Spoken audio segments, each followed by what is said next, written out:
बारामती शिरूर लोकसभेच्या मैदानात चांगली चुरस वाढलेली अजित पवार माझं काम करतील नाहीतर बघून घेईन अशी जाहीर धमकी देत आहेत असा आरोप संजय राऊत यांनी केलाय। तर मी सत्तेचा कधीही गैरवापर केला नाही तसंच कुणालाही ब्लॅकमेल केलं नाही असं प्रत्युत्तर अजित पवारांनी दिले। बारामतीच्या हाय व्होल्टेज ड्रामाचा आढावा घेऊयात या खास रिपोर्टमधून। मतांसाठी अजितदादांची मतदारांनाच धमकी।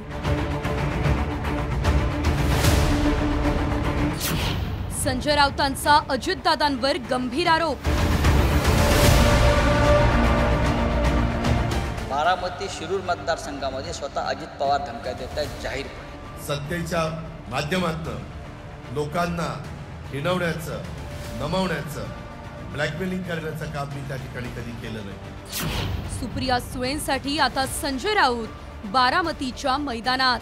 धमक्या देण्याचा आमचा धंदा जुना आहे पण सांगतो, कदाचित राष्ट्रवादी काँग्रेसला ते जमणार नाही, त्यांनी ते कॉन्ट्रॅक्ट आम्हाला द्यावं।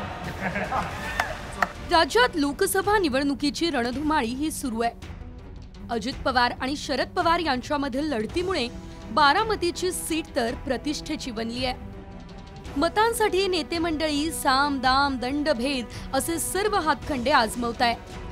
अशातच बारामती शिरूरमध्ये अजित पवार मतदारांना धमकी देत असल्याचा गंभीर आरोप ठाकरे गटाचे नेते संजय राऊत यांनी केलाय। बारामती शिरूर मतदारसंघामध्ये स्वतः अजित पवार धमक्या देत आहेत जाहीरपणे। गावागावातल्या लोकांना धमक्या देत आहेत, मला मताधिक्य नाही दिलं तर बघून घेईन, त्या नोटिसा पाठवायच्या, मग सांगायचं माझं काम करायचं, माझ्या पत्नीचं काम करायचं, याचं काम करायचं, नाहीतर तुला 50 कोटी भरावे लागतील, दंड मारणार। मग तिथे गेल्यावर तू दंड कमी होत। या ना हिंमत असेल तर मैदानामध्ये उतरा आणि निवडणूक लढा। जनता कोणाच्या पाठीशी आहे ती कळेल। तुमच्या धमक्यांना घाबरणारी ही महाराष्ट्राची जनता नाही। धमक्या देण्याचा आमचा धंदा जुना आहे पण सांगतो, कदाचित राष्ट्रवादी काँग्रेसला ते जमणार नाही, त्यांनी ते कॉन्ट्रॅक्ट आम्हाला द्यावं। बारामतीच्या सभेतून संजय राऊत यांनी अजितदादांवर घणाघाती आरोप केले। मात्र दुसरीकडे सत्तेचा वापर करून कधीच लोकांना धमकावलं नाही असं अजित पवार यांनी म्हटलं। माझ्याही ताब्यामध्ये केंद्राची सत्ता होती, राज्याची सत्ता होती, जिल्ह्याची सत्ता होती, तालुक्याची सत्ता होती, गावची सत्ता होती, पण मी त्या सत्तेचा माज येऊन दिला नाही, सत्तेचा दर्प येऊन दिला नाही। सत्तेच्या माध्यमातून लोकांना हिणवण्याचं, नमवण्याचं, ब्लॅकमेलिंग करण्याचं काम मी त्या ठिकाणी कधी केलं नाही। संजय राऊत अजित पवार यांच्यावर फक्त धमकीचे आरोप करून थांबले नाही, तर भाजपा नेते चंद्रकांत पाटील यांना देखील धारेवर धरलं। आम्हाला फक्त शरद पवार यांना संपवायचंय असं खुलं चॅलेंज चंद्रकांत पाटील यांनी दिलं होतं। यावरून संजय राऊत यांनी टोला लगावलाय। आम्हाला शरद पवारांचा पराभव जास्त वजनदार आहे। केंद्रामध्ये आम्ही तुमच्याबरोबर सरकार महाराष्ट्रात करतो म्हणून माझ्या दोन सगळं जग मानणाऱ्या नेत्यांना झुलवत कोणी ठेवलं? पवारांनी ठेवलं।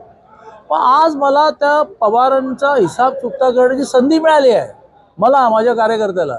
त्यामुळे मग पवारांच्या विरुद्ध, पवारांनी तुम्हाला त्रास दिला, अजितदादा तुमच्याशी असेच वागतात, राघव वागतात, गविंडीने वागतात, मला पवार शरद यांचा पराभव मला आणि माझ्या कार्यकर्त्याला बस इतना काफी आहे।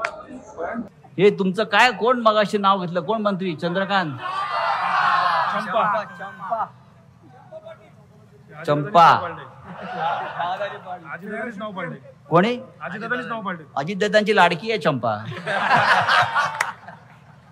आम्ही बारामतीमध्ये शरद पवारांना संपवायला आलेलो आहोत। आले किती, गेले किती, संपले भरारा, पण शरद पवार तुमच्या नावाचा अजूनही दरारा। दिवसागणिक लोकसभा निवडणुकीचा प्रचार शिगेला पोहोचताना दिसतोय। बारामतीत काका पुतण्याच्या लढतीवर स्वतः मोदी शहा लक्ष ठेवण्यात, त्यामुळे सुप्रिया सुळे यांच्या प्रचारासाठी ठाकरेंच्या ताफ्यातली राऊतांची तोफ मैदानात उतरली आहे।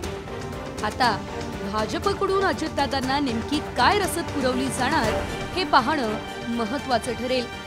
ब्युरो रिपोर्ट, साम टीव्ही न्यूज, बारामती।